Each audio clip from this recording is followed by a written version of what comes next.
Okay, and we are live. How are we doing, guys?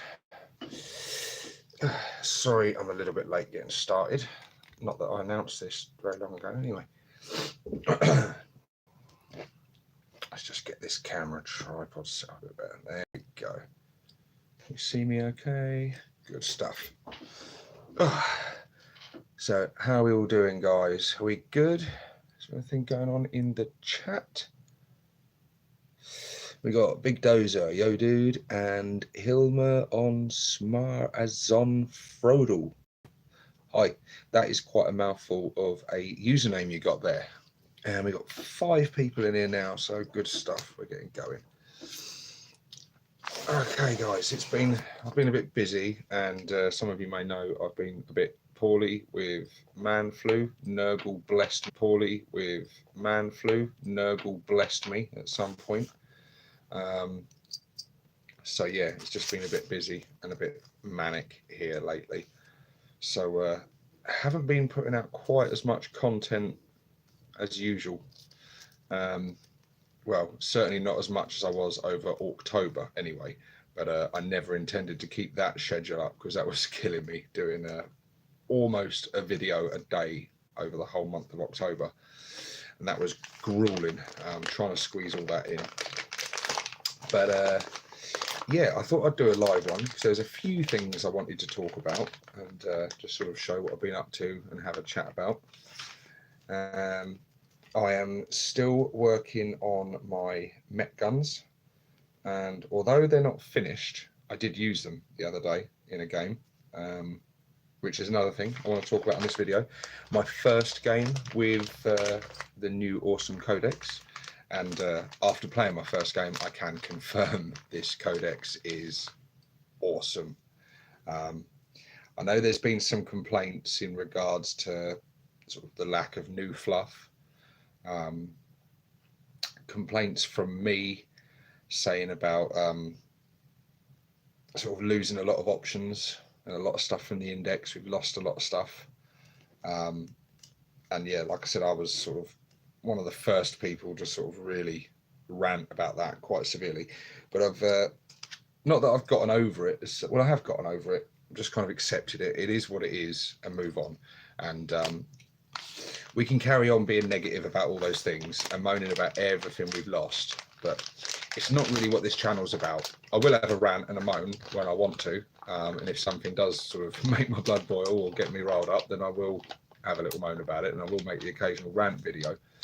But generally speaking, I like to keep this channel positive and talk about all the good stuff. So hence why my first few tactics videos on the channel have been focusing on some of my favourite aspects of it and units. So I did the first one was covering warlord builds in terms of how we can build our war bosses, big mechs, weird boys, you know, all our HQ choices basically, and looking through the different clan cultures and the warlord traits and the shiny gubbins, and because that's one part of the codex which is just full to the brim with customizable options. And you could have several orc players in a room and they all get their war bosses out, and all their war bosses are likely to be at least not exactly the same. They're going to be very different from one another. And the traits and the weapons and the stuff that you give them really does change them quite a lot. So that's definitely one of my favourite part of the codexes, and a part of the codex where customization is still a thing and conversion is still very much a thing. And then I did probably the next most customizable thing, the good old Death Dread. And there's my Bernie Death Dread right there. He's had a little bit of customization and stuff done on him, but yeah, it's my Bernie Dread. Because again, Death Dreads have lost a little bit of option, a certain bit of option, but they've gained so much more.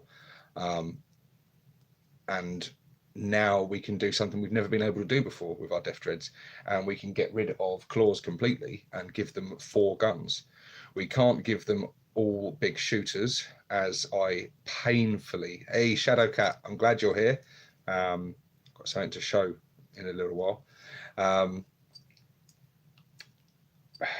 Yeah, you can't have 4 big shooters. As in my next video, my Hawk Tactics video releasing Let's Build Some Def Dreads, I very excitedly revealed one that I called the Dakar Dread, and said about how we can equip it with 4 big shooters for the bargain cost of 75 points, and it was going to be really cool and good option to have. And I was really pleased with it. And it was my boy's birthday, so I'd taken him out to dinner after the video. So the video had been up for about 4 hours when I looked back at the comments and realised to my horror that I'd screwed up completely and hadn't read, or at least understood, the details in the codex entry, in that we can't swap any weapons for big shooters. We can just keep the 2 big shooters it starts with. So yeah, then I was in a predicament. I realised I'd make a massive boo-boo in that video.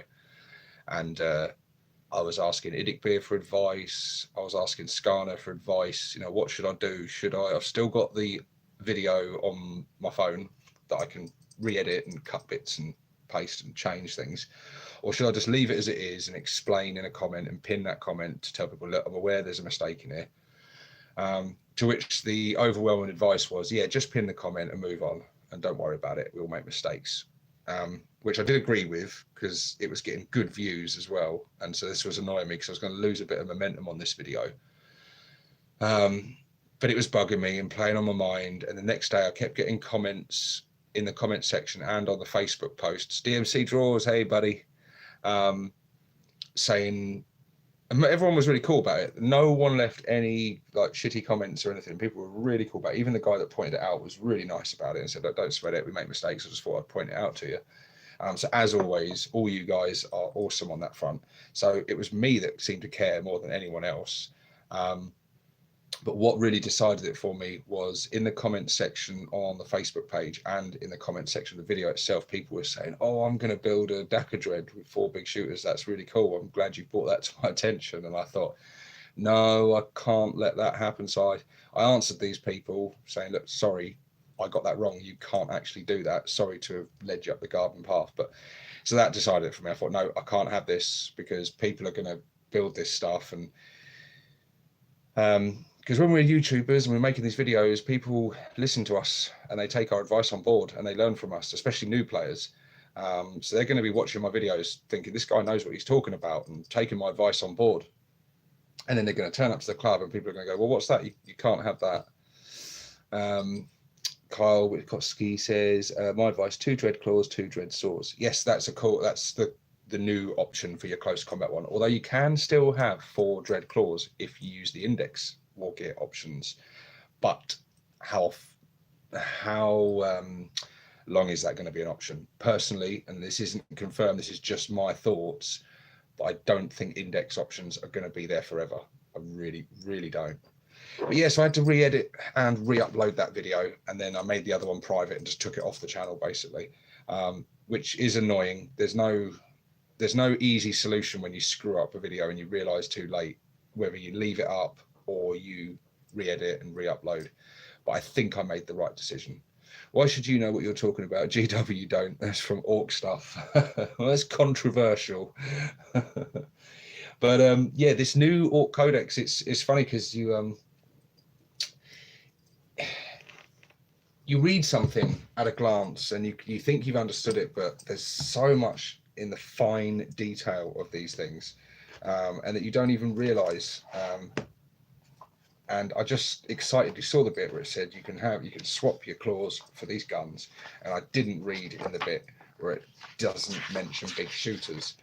So yeah, but having said that though, Def Dreads are great. They are so cool, and I love the fact we can equip them with 4 guns now. It's just awesome. I've seen people saying about various combinations and various things. So like 2 that stood out for me was one person saying that you want to build a proper Bernie Dread with nothing but 4 Scorchers. That would be the most expensive Def Dread you can build, and it probably gets shot before it gets to do anything. But if you would need to if you would come up against that and get 4 D6 auto hits from the Scorchers, it'd be fun. It would be great. But yeah, I think, like I said in the video, one I'm planning to make. At first, I was thinking of making a Death Dread with just 4 custom Mega Blasters. But I decided against that, and I'm still going to have 1 Dread Claw or Saw, I haven't decided which yet, on it, just to give it that little bit of assault potential, but then have 3 custom Mega Blasters on it, because I want to make it like a Mecha Dread, but not a Forge World Mecha Dread like a thing. But I've got some bits on standby, waiting to convert this thing. But yeah, that's really cool. So yeah, I've been enjoying lately, channel update wise. I've really been enjoying making these tactics videos again. Over October, covering all the news and stuff was fun, and it was getting me loads of viewers. A lot of you guys that are probably watching now probably subscribed to the channel during that month, and that was always the plan, to sort of use that opportunity when orcs were the hot topic to up my subscribership and up my views. So I was made a real point of trying to cover all the news as quickly as possible and give my thoughts on it and get discussions going and stuff, and it was fun. But it did become a bit of a chore, especially towards the end, when just news bits, you know, leaks and stuff were just coming out, so I couldn't barely keep up with them all. It was so much. And by the end of it, I was exhausted, and it had been busy at work and stuff as well. Sticks says, Stevo, I went to GW today and they said that you can still kit bash and convert. PS, I'm saying this because your GW hates kit bash, which you said that you couldn't anymore. Yeah, it wasn't right. Yeah. Okay, I've got a lot to say on this. Right, GW don't hate kit bashers. Now, the title of that video I did, which got huge views, and I think it's my record for most disliked video. I think the dislikes got into double figures, possibly. I very rarely get above 1 or 2 dislikes on any of my videos, but when you approach a subject like that and come with strong views, you're always going to get people that disagree. So it was a little bit clickbaity. It wasn't clickbaity, but it was a little bit. It was designed, the thumbnail was designed to get people to go. So I put GW hates kit bashers. I don't really believe that personally, but I do really think that they're not helping themselves with the kit bashing community, let's say. They're not doing themselves any favors, because, and I do plan to make a specific video, a non-live specific video on this topic very soon. So stay tuned for more ramblings on this subject. But they encourage kit bashing. They do. We're going to look at the White Dwarf issue in a minute. And in here, in this very issue, this most recent issue, they've proved my theory wrong in saying that GW hates kit bashers, because they have a whole article all about kit bashing, and there's some really cool inspirational, you know, bits in here and stuff, and some, you know, some, I've seen some cool stuff in here that I kind of have to steal some of these ideas. So yeah, they don't hate kit bashers. They do encourage it, and they do like us to kit bash, and they acknowledge that orc players particularly love kit bashing. But, and there is a massive but here, if you're going to kit bash something like a looted wagon, for example, which they're going to have rules for, they've said they're going to have rules for the looted wagon in chapter approved. You are only going to be able to use that in open play, and I've heard on the grapevine, most probably or possibly narrative play, maybe. That's, I don't have, I haven't heard or read confirmation of that personally. There may be confirmation of that. If there is, and someone knows about it, please comment.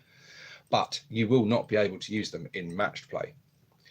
And I have a serious problem with this, because there's a false perception among the gaming community that I see a lot of the time, is that we fall into one of 2 camps.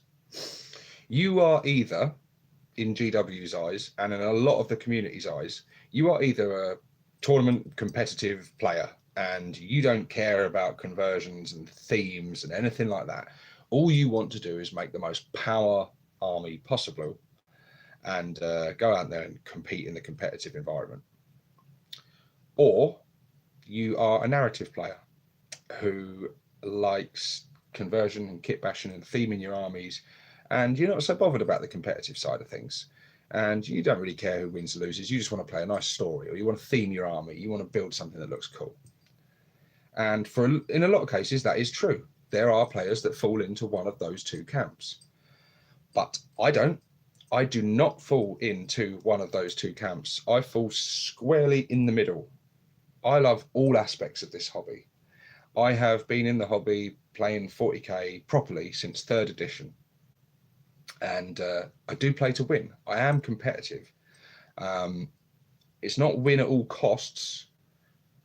But I do, when I'm on the table, I play to win. I want to win. I like the challenge of my army against another player's army of equal points. We've, tweaked our lists. We've, tailored them to get the best out of them and fight toe to toe on the tabletop and have a competitive game. However, I also like to theme my army. I like to have character in my army. I like to have models that look cool and stand out. I like to have unusual units. I like to go for something a bit off the wall and a bit unsuspected. And maybe that unit itself isn't very competitive, but it looks really, really cool. And I just love it because it fits the theme of my army. And so I fall firmly in the middle. And I think most 40k players do fall in the middle ground of being competitive, enjoying playing match play, but also want to be able to convert and kit bash and stuff. And the trouble with this new rulebook, where it brings in this narrative play and open play, is that it's a tease now. It's like for example, let's have a look. This didn't affect me because I don't play Space Marines, but it affected my good friend Reroll Joe. And Chapter Approved came out with rules to design your own land raiders. So you've got the Terminus Ultra there, you've got the Angel Infernus that's just kitted out with loads of flamers and assault cannons and stuff, and it's really cool. But look at this stamp: open play only, open play only. You can't use these even in narrative play. And open play, in my opinion, sucks balls. And that might rile a few people. If you like it, that's fine, that's up to you. Enjoy open play, have fun. Everyone has the right to their own opinion and views.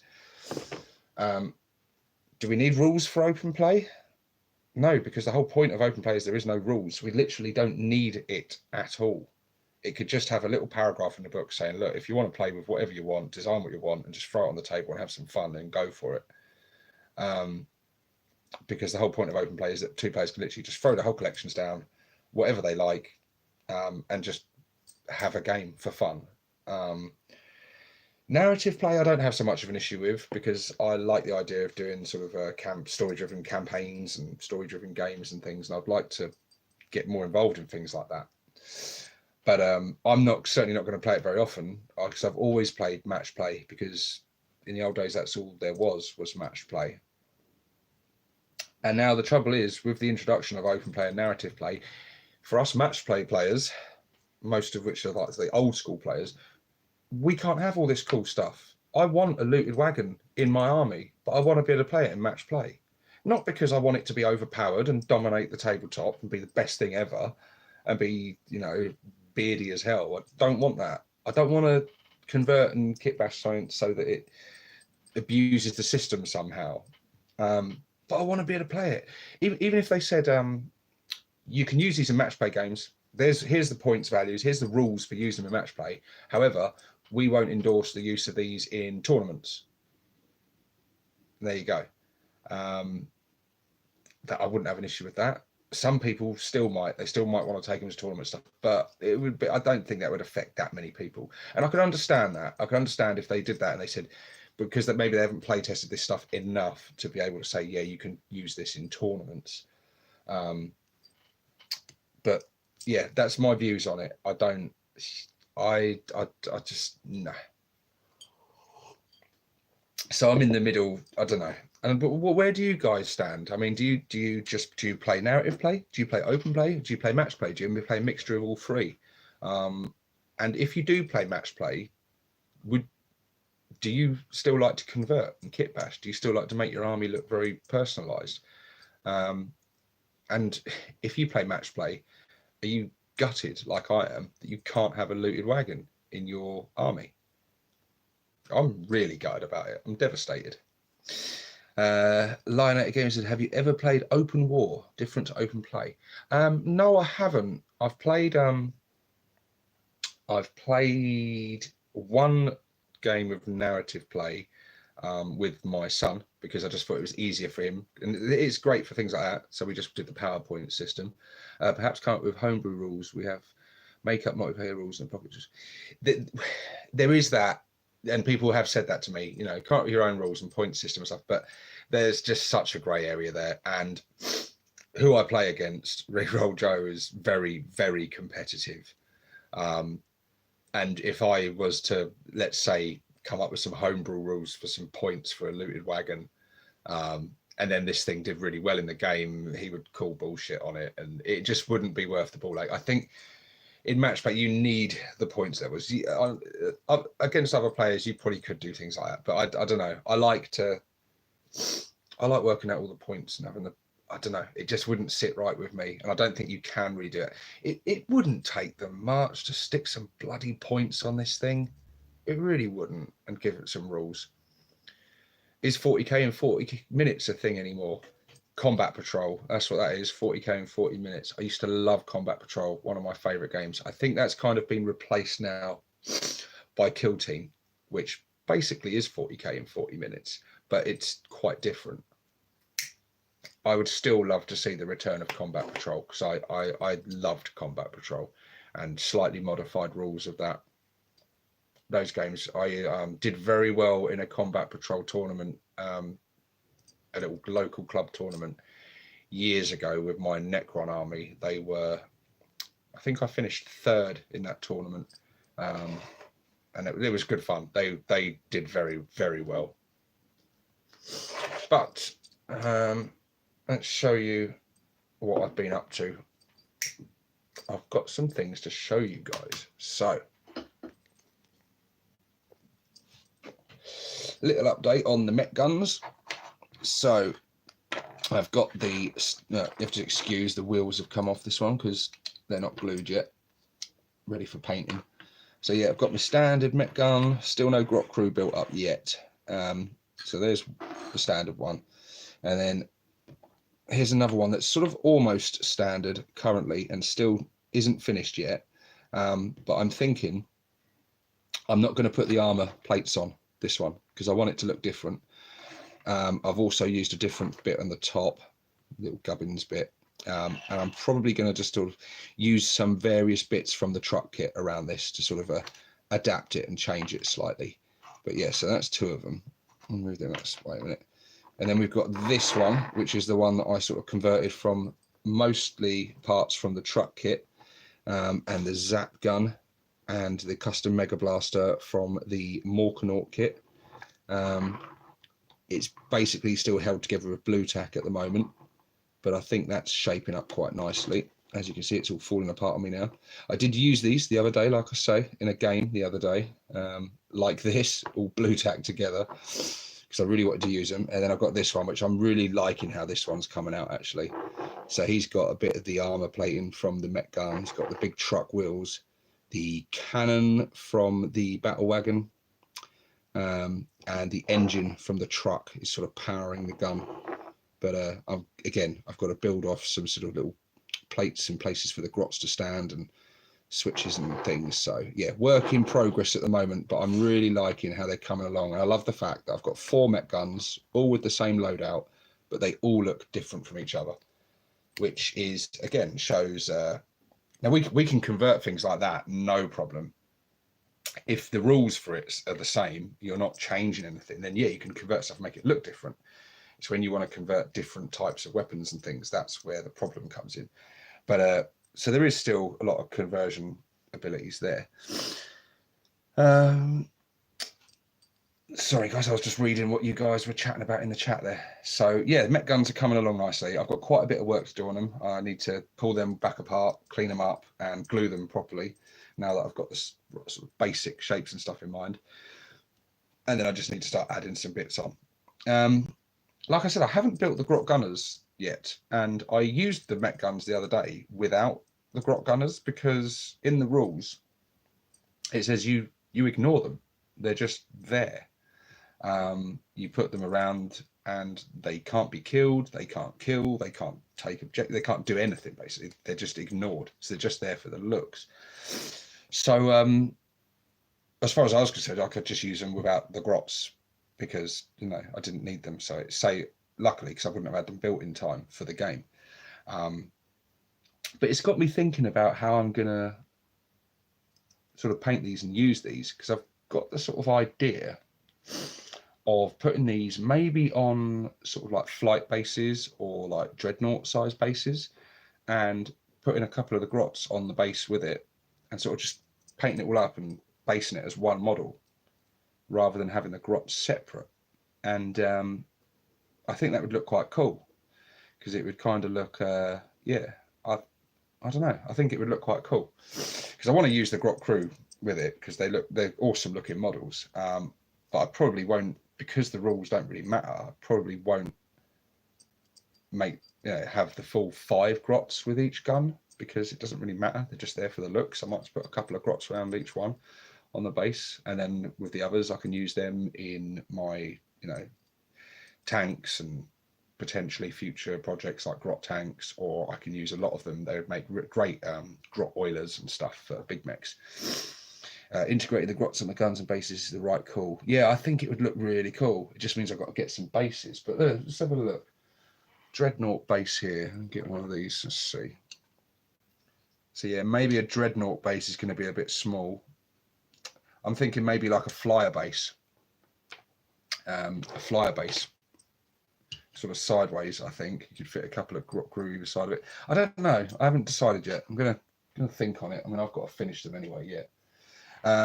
What else have we got that we've been working on? Well, I haven't been working on this, but I've got to show Shadowcat, who's in the chat, very kindly, for no reason other than she just wanted to be really nice and generous, offered to paint me up a big mech with shock attack gun, and did that and sent him over to me. So Shadowcat, thank you very much.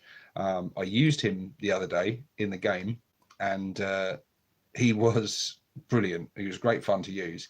He on the first turn, he destroyed a Redemptor Dreadnought, a particularly nasty Redemptor Dreadnought that is the bane of my orc's life. His favourite hobby is gunning down boy after boy after boy. He makes short work of my boys' mobs with that horrendous assault cannon he's got. And he'd taken a couple of wounds from, I think, one of the Mek Gunz. And then this guy stepped in with his shock attack gun and rolled I rolled a few, I had some good dice rolls, put it that way. And yeah, he took it out, no problem at all. After that, he was fairly ineffective, because his gun's very random. But when it works, boy, does it work. But yeah, and it is, and she's done a very nice job on the paintwork. She did apologise profusely, said, "I'm so sorry I didn't finish it." And I'm like, "It's fine. You've given me a big mech with shock attack gun for free," and started him off very nice. And well, he's got more paint on him than most of my army, put it that way. I particularly like the sort of tube patched up around the back, and you can see the bulge in it, almost like a snake that's had its lunch, with the a grot that's shooting up into the gun. And yeah, so he's cool. Yeah, thanks again, Shadowcat. Thoroughly nice thing to do. And yeah, just awesome. Really, really nice of you. What else have I got on the desk here? I bought a little lot off eBay the other day, and so let me move it away. What I bought was this was literally a couple of quid purchase on eBay, and it is just a few orc heads from the Fantasy Boys set. And I just bought these because I thought it's going to give me, they're completely interchangeable with 40k boys. It would just give me a little bit of variety in my boys, because I do plan to make some more shooter boys. I plan to make some more tank busters. Currently I have 2 squads of 30 slugger boys and 1 squad of 20 shooter boys, but I'd like to have a full squad of 30 shooter boys. but I don't want to keep reusing the same heads. So this option just gives me a couple of heads. But in particular, the head I really want was this one. And for obvious reasons, because he's wearing a moon hat. And so these painted yellow, bad moon hats just gives, I have a couple of them dotted in with my shooter boys, and they'll look like really cool bad moons. So I love that. Underdog paintings in here. Hey, buddy. And you've got another one like the one here with the hair squig that's kind of just, it's just slightly different from the ones you get in the 40k ones. So again, a bit of variety. I quite like the look of using this one on one of my tank busters, especially if he's like looking psychotic like that, looking like he's lobbing a tank buster bomb or something. And yeah, you've got some other bits which would be very good for sort of like ones like that. Would go great on Ard Boys, for example. Few other ones there. Some of them, I think, like these two, for example, probably look a little bit too fantasy-esque. Maybe. I still might use them, possibly. And even just the normal bald heads, I've looked at them, and they do differ ever so slightly. They've got, like, this one's got two big teeth, and this one's just got a little toothy grimace on him, but they sort of differ slightly. So it just gives me a little bit more variety. And for a few quid, a couple of quid on eBay, buy a little bag of fantasy orc heads just to mix in with my boys. So yeah, at some point in the future, I'll be using these. Peninsula Painting Project. Hey man, are you watching WWE tonight? Survivor Series. I don't know if I'm watching it tonight live. I very rarely watch it live because it's on far too late and I've got work tomorrow. Me and the missus would love to watch it. I imagine it probably starts about midnight, doesn't it? UK time. But it's the event I'm probably looking forward to more than any other recent pay-per-view. Sorry guys, everyone's coming here to Warhammer, and now me and Peninsula are chatting WWE. 1 a.m. I think. Yeah, so no, I won't be watching it live. I will be watching it though, so please don't give any spoilers tomorrow, because I'll probably watch it tomorrow night. But yeah, so like I said, I had my first game the other day with this codex. And I didn't go in small, went in big. Me and Reroll Joe, we had our first game in a few months, actually, of 40k. And we went big. I used virtually everything I have, almost. And we played 3,750 points. I thought we were going to be able to do 4k. However, once I added all the army up, because of the insane amounts of points drops, I couldn't quite make 4k points. So I made as many as I could, and we did 3,750 points. I've got my list here somewhere actually. So yeah, it was a big game, and it was my orcs, Bad Moons, against Joe's Deathwing army. For those of you that don't know, Deathwing are like a sub-faction of the Dark Angels. They're all Terminators pretty much, and his army was predominantly Terminators as always. And yeah, the game went well, put it that way. It went very well. He got first turn, which I was a bit worried about, because that's huge, isn't it? Over 3,000. Yeah, it's big. 3,750 points. So yeah, almost 4,000 points. One of the biggest, if not the biggest, one-on-one game I think I've ever played, actually. I've been involved in massive games before. We've done, I don't know, 10,000 point games with like 3v3 and stuff, where we've just used everything. We've just done like good against evil. Way back in the past, used like Chaos, Necrons, Orcs, Tyranids, Dark Elder against Space Marines, Tau, Elder Alliance and stuff. And yeah, they've been fun games. But yeah, in terms of a 1v1, this is one of the biggest games we've ever played. And yeah, it went very well. I had 3 detachments. I had a brigade detachment, I had a vanguard detachment, and then I had a command detachment. I needed that because to make up the points, I had to just use I didn't really have anything left. I had to use HQ choices that I had. So I had quite a few big mechs. But yeah, it gave me a total of 17 command points, which was beautiful. And yeah, took on Joe's Deathwing, but Joe's Deathwing was, as always with his lists, was predominantly elite choices. although he had in a couple of his Forge World tanks. He had a Land Raider in there. He had, I think he had every named character that he had access to in the codex, which again is very much his play style. Glory Boy. So yeah, all the named characters. I can't even remember their names, but he had the Psyker one, 2 lords. He had a guy on a speeder thing from the Raven Wing as well. So yeah, he had some nasty stuff there. But first turn went well. I used this stratagem. What is the stratagem called? Because I knew I had to weather the storm on that first turn of shooting from him. So I used a stratagem that I wasn't intending to use because I didn't actually rate it when I read it. But a force field projector, which boosts your big mech's custom force field to 18-inch bubble rather than a 9-inch bubble. And I needed to do that because I knew he had a lot of las cannons. Like, he had a squad of devastators with las cannons. His Forge World tank has got 2 quad las cannons, and then he's got various missile launchers and bits on his dreadnoughts and other tanks and stuff. So there was a lot of high strength, strength 9 shots and strength 8 shots coming my way at all my Death Dreads and whatnot. So I wanted to protect them, and then he had a lot of assault cannon fire and stuff coming in as well. So yeah, I used that stratagem, and then I made some amazing rolls on my invulnerable saves because of that, and it paid off. Actually, it was well worth. Now, if I had rolled crap, that wouldn't have been worth the 3 command points at all. But yeah, so basically first turn was very disappointing for him. He destroyed one of my Death Dreads, and then he killed some boys, and then put on some serious hurt on one of my trucks and damaged a lot of my stuff. He damaged a Mek Gunz, he damaged the other Death Dread, damaged a can. So he did do a fair bit of damage, but I was able to repair that in the next turn, and he just hadn't killed enough on that first turn. And generally the rule against orcs is you need to kill a lot first turn or they're going to just overwhelm you and swamp you. And sure enough, I did.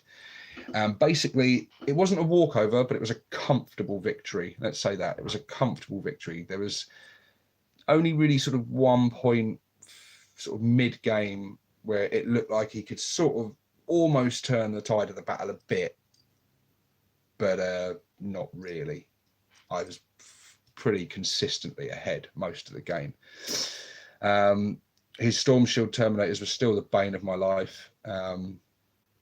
They just endured ridiculous punishment. It doesn't matter what you pummel into them things. Those 3+ invulnerable saves just keep those bastards alive, and they're just horrendous to try and get rid of. But I had great board control. I used my grots very cleverly to just keep at the back of the board and spread them out and deny him deep striking. So he wanted to deep strike and assault my Mek Gunz. He wanted to deep strike in and assassinate my warlord. And I just denied him all that from board control.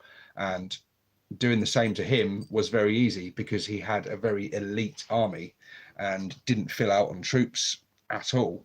I was able to sort of deep strike almost wherever I wanted. Yeah, just took complete board control, and I could sort of just dominate the tabletop.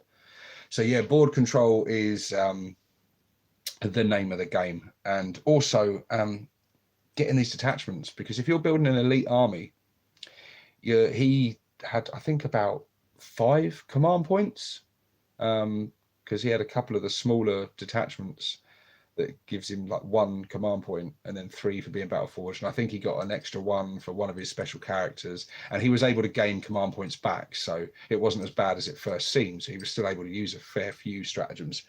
But with me having 17 command points and being able to really let loose with some of these amazing stratagems was great. And the standout unit for me has to be the Tank Busters. Oh my God, Bad Moon Tank Busters are ridiculously good. They are re-rolling everything against vehicles with the Daka rule. Then I use the special Daka stratagem, so that triggers on a 5 or a 6. I was getting loads of extra shots, re-rolling all those extra shots that missed and just causing massive damage. They took out one of his tanks on first turn, like easily, like it was nothing. Yeah, and then I would use the Bad Moon trait, showing off, so they would devastate something, and then shoot again. if the same target is still alive, you use the showing off and shoot again at the same target with that stratagem. Oh, it costs 4 command points to use that in conjunction with the Dakar stratagem, but oh my god, it's just beautiful. And then because they're bad moons, even against non-vehicle targets, they're still good because they're still re-rolling those ones. Yeah, just brutal. Tank busters are, I need to build another unit of them. They're just ridiculously good. They still have their vulnerability. You still need a transport with them because they're very squishy. They're so easy to kill. They're like a glass hammer. They will dish out the punishment big time. But if you get them caught out in the open without protection, they're once they've destroyed something, the opponent wants them dead. And if they try hard enough, they're not difficult to kill. But having said that, they're just brilliant. I think they're probably the strongest unit in the game. They really are good. The Mek Gunz were really good as well. They did me proud. 4 guns putting out D6 shots with D6 damage with AP -3, I think it is, or 4 possibly. I think it's AP -3, but yeah, they were causing some horrendous damage. I was going to use tank busters until I realised I couldn't use stratagems on them while they were still embarked. Yeah, is that a thing? I have never read that anywhere. I've heard someone mention it the other day that can use stratagems on units that are in transports. Some people were saying no, some people were saying yes. But I've never read anything about that in the rules specifically. So if someone can point that out to me, and if that is a thing, then that kind of sucks. And that would definitely change the way I'd use them tactically. I think if that is the case, and then going forward, I'm not able to do that, I'll probably drop the transport and use them with like the weird boy psychopath to jump and just jump in a load of tank busters, do their job, and then accept that they're probably going to die the next turn. But yeah, I don't know. I mean, I hope that's not true. I hope people are just misreading something or reading too much into something. Because that doesn't make sense to me. Why couldn't they use a stratagem? It just seems like a bit of a, if you can, in an open top vehicle, I don't know. I don't see a reason why you can't use stratagems on units that are marked in vehicles. They're still on the table, no, not specifically, but they are on the table in a transport. So why they can't use it doesn't make any sense to me personally. But if that's a thing, then that's a thing. But after the game or during the game, towards the later stages of the game, as suspected, I was absorbing the comments of orcs are overpowered. And when he was seeing me re-rolling a lot of these ones and getting the extra shots from the Dakar, there was comments made about that, about how orcs are overpowered, everything. It fell on deaf ears. It bounced off me. As I said during the game, those comments bounced off me like shooter rounds off a storm shield, because we've been playing for a couple of years now, and yeah, I've been facing uphill battles. I've managed to win a few games. I think it does now stand at 7 victories to Joe, 4 victories to me after this game, but it was 7-3, and those victories I did have a hard fought victories using the index army, because geez, we were underpowered then, unless we used nothing but boys, and even then we had a bit of an uphill struggle. So yeah, I think have any of you guys come across that yet since you've used this new codex? Have you had people telling you now that orcs are now overpowered? Which is funny to hear when we've been on the receiving end of just repeated poundings for so long now, especially like in 7th edition. And then to get people commenting that, oh, you're overpowered, and that was like, well, you don't like it when the shoe's on the other foot, do you? And I don't think we are overpowered at all. I think I won the game through army selection and tactics and a strong codex. Don't get me wrong, the codex is strong. I'm not going to deny that. It's very, very strong and very good. But is it unbeatable or overpowered? No, it's not. It's not. I think as Joe was playing a highly elite army, like I said, he had no board control at all. He couldn't deny my deep striking. He didn't have enough units to dish out enough punishment. and he didn't have enough command points to use enough stratagems. If he had filled the army out with some scouts or some tactical marines or even primaris marines to fill out some like a battalion detachment or a brigade detachment, even to gain stratagems are so powerful now in 8th edition. Stratagems can really change the game. There's a stratagem he uses where his Terminators deep strike in and they can shoot on the turn they deep strike, and then again in the shooting phase. And when that happens, they come in and they lay the hurt down big time. To be able to use stratagems like that more would have made a huge difference to him. Also, if he had been a bit luckier in the first turn and my dice rolls hadn't been so good in saving stuff and that, and I hadn't used that stratagem to expand my force field, I probably would have suffered much more severe losses in that first turn, and that could have changed the way the game played as well.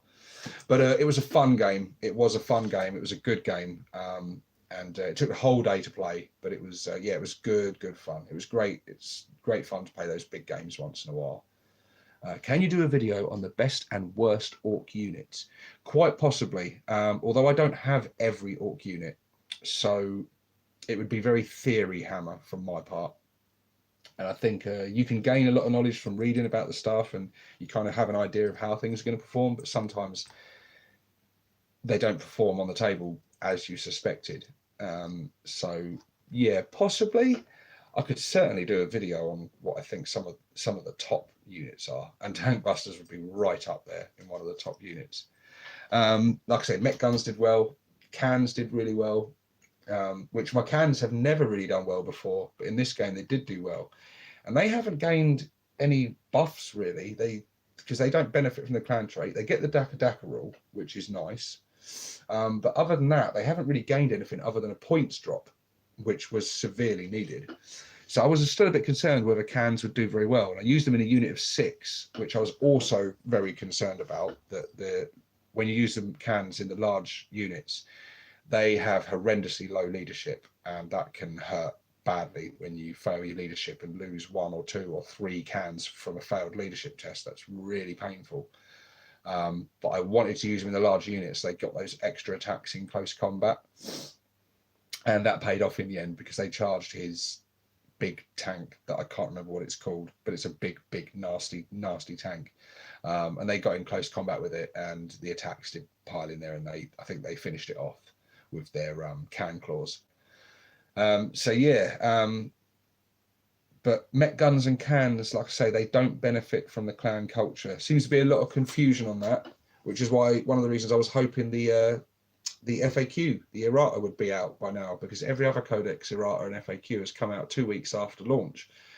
But as usual, Orc players, we have to wait. So I was expecting it yesterday. I was planning to do a video today covering my thoughts on all the FAQs and the erratas and everything, to see if there's any changes in there or tweaks or whatever. But yeah, no sign of it, no mention of it yet. So maybe it'll be out tomorrow. I don't know. It would be good to see that. 6+, you've ever faced a Baneblade? No, I don't think I have.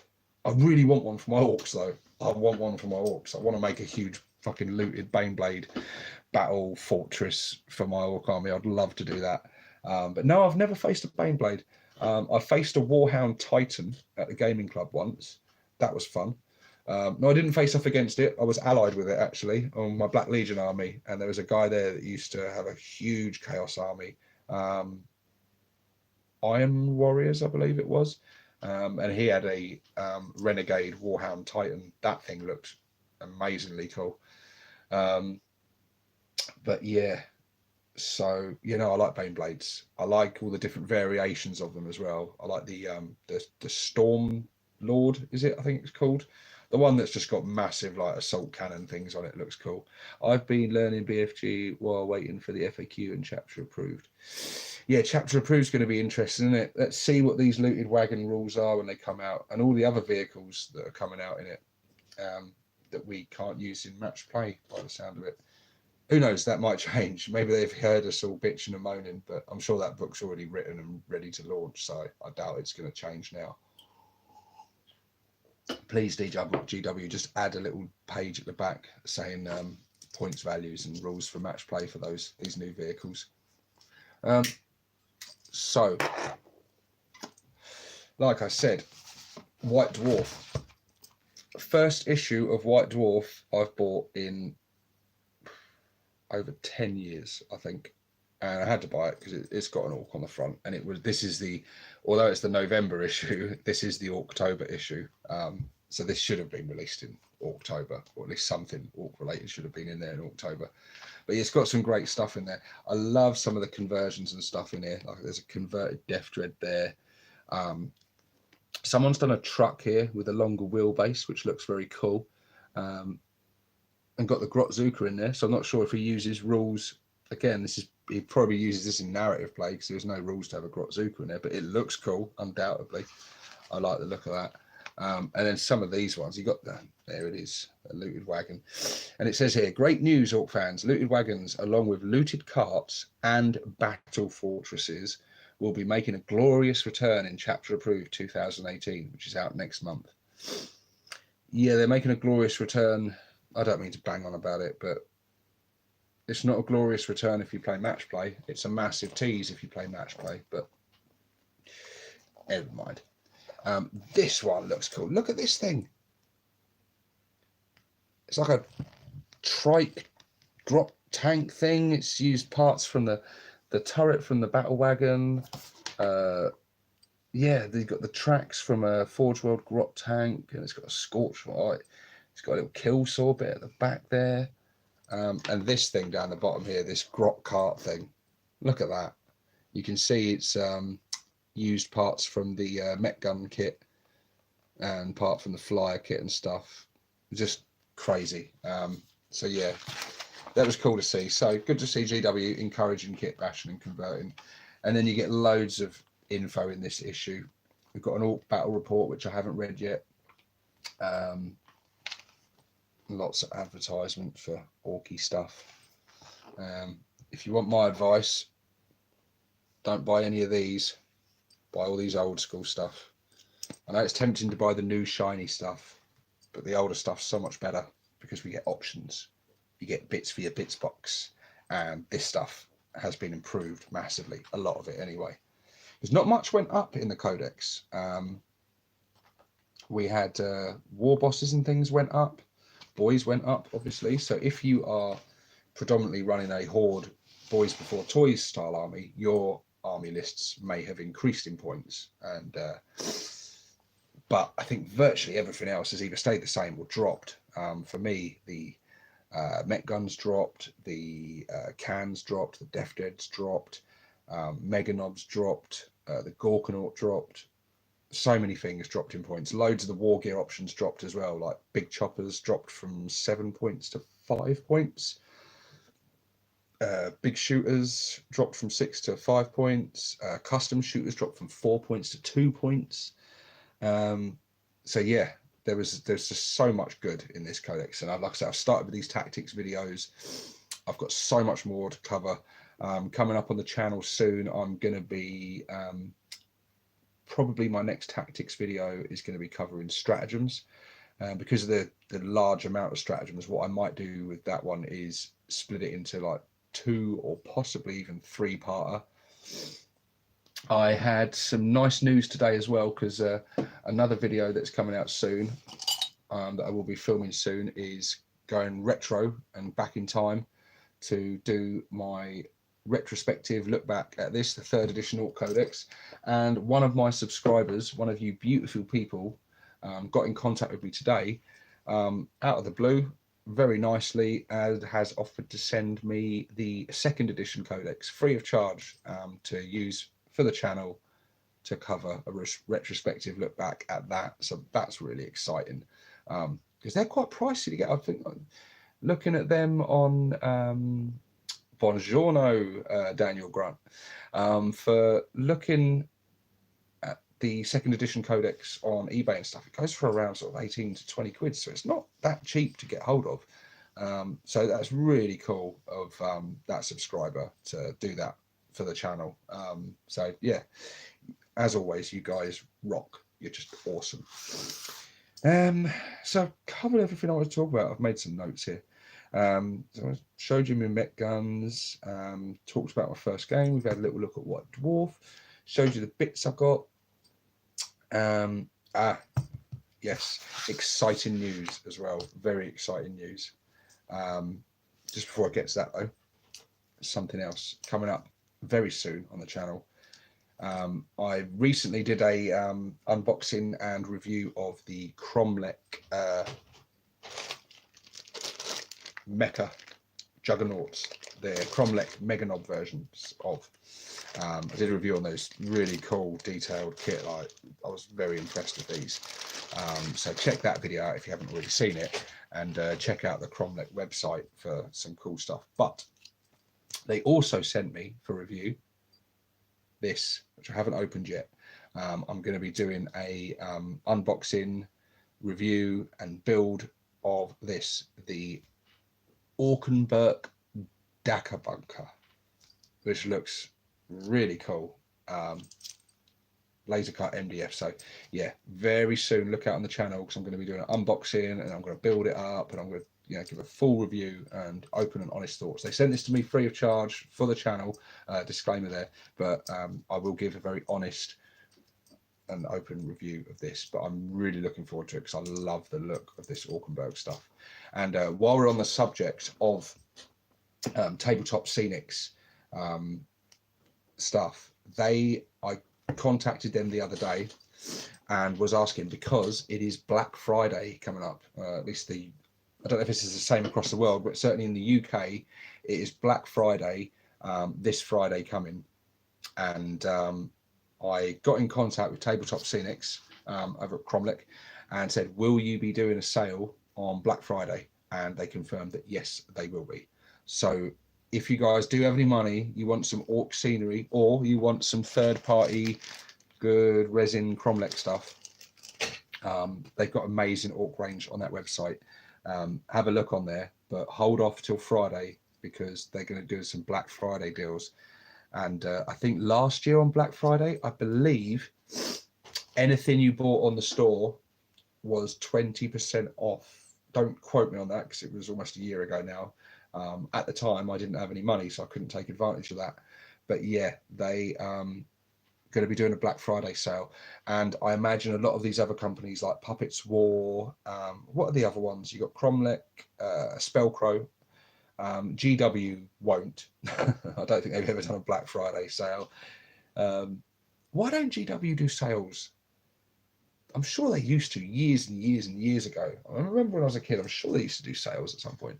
But it'd be great if imagine if GW did a Black Friday sale.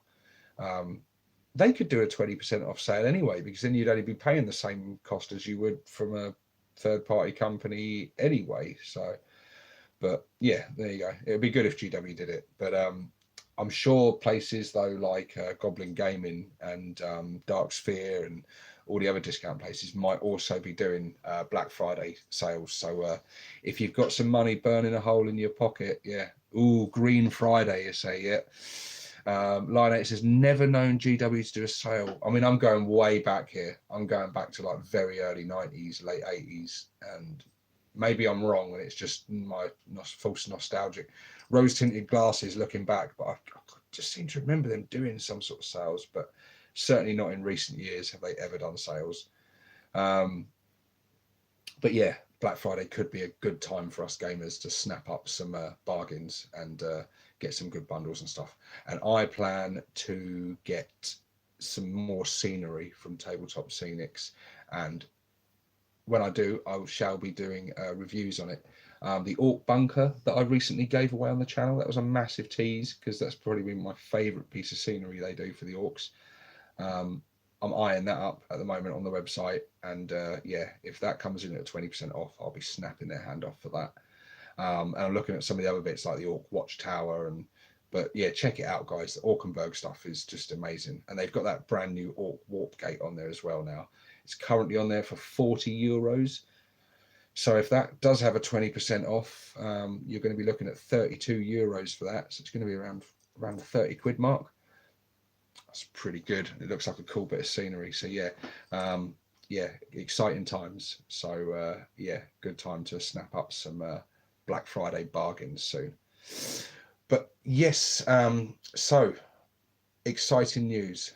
I have another game coming up soon against a very special opponent. I'm genuinely excited about this. I don't know if it will be filmed as a battle report. I don't know yet. But I'm going to be playing on the 5th of December.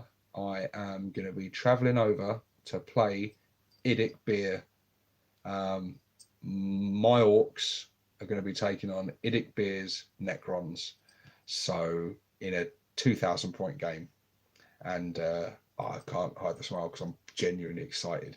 This is a big deal for me because I've been watching Idic Beer for a long time, long before I started doing these YouTube videos. And as most of you are probably aware, he was definitely one of the key people that inspired me to make a channel of my own and start doing this. And I've never looked back since. And he helped me get into doing this from the beginning and continues to help me and advise me as I go through the hobby. So, and it's going to be really cool. It's going to be a hard game, I imagine, because he knows Necrons like the back of his hand. And it's going to be strange for me because Necrons were like my first love, like my first army. And so all my experiences from back in 3rd, 4th and 5th edition was predominantly with Necrons. So I've never actually played against Necrons. I've with them, I've allied with them, but I've never played against Necrons. I've never been on the receiving end of it. So yeah, it's going to be interesting. I've got the Necron codex myself because I do have the beginnings of a very small Necron army that is, you know, half built and nowhere near being ready yet. But so I've got the codex so I can beard up and read up before our game. And I've just started sort of working on a list today to take on Idic's Necrons. But that's going to be great fun. And we spoke about it, I said to him, I said, it's a shame we're not going to be able to do like a battle report and stuff. I said, but my stuff's just not going to be painted in time. It's just not. The vast majority of my army is still grey. But he seemed open to the idea. So you never know, guys. Maybe we'll have a battle report out of it. And it's just going to be great fun to go and visit Idic and sort of, you know, I don't know. It's like going and meeting one of your heroes, isn't it? But so yeah, I'm looking forward to that. It's going to be great fun going over there and taking on his Necrons. And my boys are going to have some fun stomping some tin heads in. So Shadowcat says record it. You definitely are. We will whether you get a full battle report or whether we just get some sort of update or something. We'll figure something out. We'll do something. That's for sure. I don't want to waste the opportunity while I'm up there. Yeah, it'd be great to appear on his channel in some capacity. So yeah, it's going to be good fun anyway. And regardless of even if we do film it or whatever, just to be able to play him, it's just going to be a fun game, win or lose. I'm coming to win. Don't get me wrong. I'm playing to win, but if I lose, if I get absolutely pounded by those Necrons, then so be it. That'll be fun as well. Yeah, it'll be a good laugh. So yeah, that's some exciting news I wanted to share with you guys. But yeah, I think that covers it really. I wanted to just do a live video because, like I said, I had lots to show you guys and lots to talk about. I wanted to share some of my thoughts on some of the things that's been going on. Hopefully we'll get this. I think your personality would fit great with a bat rep, in my opinion. Thank you, buddy. That's nice. And I would love to do some bat reps. It's not so much me, it's my army that is stopping me because people don't want to see unpainted armies in bat reps, which I fully understand. I fully understand that. It's just, it is going to be such a long time because I don't get much time to do painting. It's the one part of the hobby that I'm really a bit slack in currently. I've got a bit of paint on some bits, but only just started to get into it really. But So in the future, it will happen. At least I would like to get a very small part of my 4-star army. If I could get a 500-point army painted up, that would be nice. It'd be a good stepping off point. And then at least be able to do some battle reports there. I have started painting my kill team because I would like to get some kill team battle reports. But get some tins and dip them. Yeah, well, I'm not using the dip technique as such. I do use the army painter stuff. I don't use the tins, but I do essentially use the dip technique in that I get the wash and go all over for a minimal. It's what I did with, oh, he's not up there, but my can that is fully finished. I did that technique and it looks really good, and it does speed up to be able to just paint on your base colors and then slap a wash all over and then go back and just do a few little highlights and bits. It speeds up the painting and gets a really good tabletop standard actually. So yeah, I'm a big fan of that dip technique, or at least just splash a wash all over. It's nice. But yeah, guys, there you go. So I'm going to continue working on my Mek Gunz. I'm going to get a 2,000 point list ready for IDIC, and at some point soon, in the next day or two, I'm going to start filming and building and recording a review on this. And so yeah, loads of content coming, guys. Stevo, can you take an American Vietnam War truck model and turn it into an Orc truck? Orc boys take washes really well. Yeah, Orc boys do take washes really well. Vietnam truck into a Orc truck sounds really cool. What I have a sort of a loose plan in my mind is I really, really like the idea of making an Orc battle wagon out of a World War I tank. That's what I want to do. Because yeah, they lend themselves perfectly to Orcs, because in World War One, all the armor plating and stuff was all bolted and riveted, you know, with rivets and stuff, very Orc looking. Particularly the German tank, I can't remember what it's called, but the German tank that they used in World War One, which is just very sort of box shaped, and it's almost got the same footprint as a battle wagon. But I would love to get a kit like that fits the right scale, and just put turrets all over it and bolt extra bits to it and stick a death roller or something on it and do something like that. Or pretty much almost any of the tanks from World War One would make really cool Orc tanks. I think the British one, the Mark 1 would look really cool, and the little French tank, there was a little light French tank that when you look at that thing, it's called an A7V. Yes, it is. Thank you, buddy. Yes, well done. 3 of you jumping in there. We've got some people with knowledge. Did you guys watch, if you're English, did you watch on BBC the They Shall Not Be Forgotten or something, I think it was called? It's on the iPlayer right now. World War One documentary done by Peter Jackson. Wow. I was blown away by that. It was incredible. The Renault FT, that's the French light tank, I take it. Yeah, those things would make really cool grot tanks, I think. Really, really cool if you had them in the right scale. I think that's where the inspiration for grot tanks has come from, actually, when you look at it. The design of the tracks and the little turret on top and everything, it's very grot tank-esque. But yeah, if you haven't seen that, guys, go and check that documentary out. It's incredible. Peter Jackson's made this thing. He's got footage from World War One.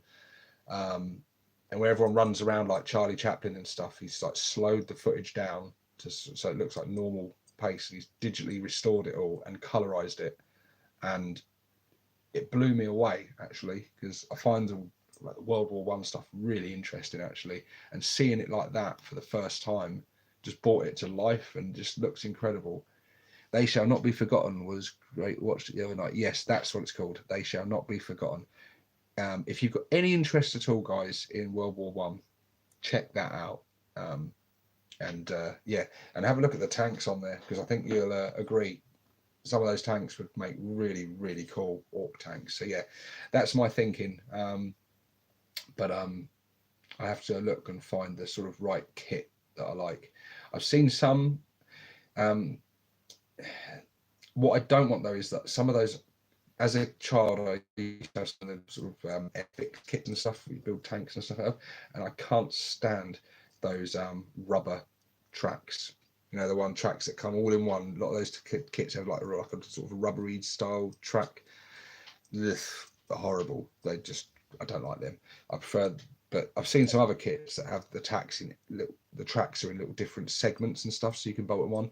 So that would be great for converting and stuff. So yeah, I'm playing around with the idea of that for a future. I've got some battle wagon bits in a bits box here ready to convert something out of this mind, but I don't know yet. I've got enough to be getting on with at the moment. But yeah, Vietnam stuff, any of it, World War II, World War One, Vietnam, any of this stuff can be kit bashed and converted to make some really cool orky looking vehicles. Yeah, definitely. But yeah, for me, it's World War One. I think their vehicles are just made to fit with orcs if you can get them in the right scale. But anyway, guys, I am going to get off because I've been chatting away now for an hour and 10 minutes. It's been fun as always doing this live video and chatting to you guys. As always, I'll watch it back, so I know I've probably missed a lot of what you guys have been saying and that. But I hope you enjoyed it, and stay tuned because loads more content coming, lots of orky goodness on the channel. Thanks, guys. 6+ Stevo, signing out.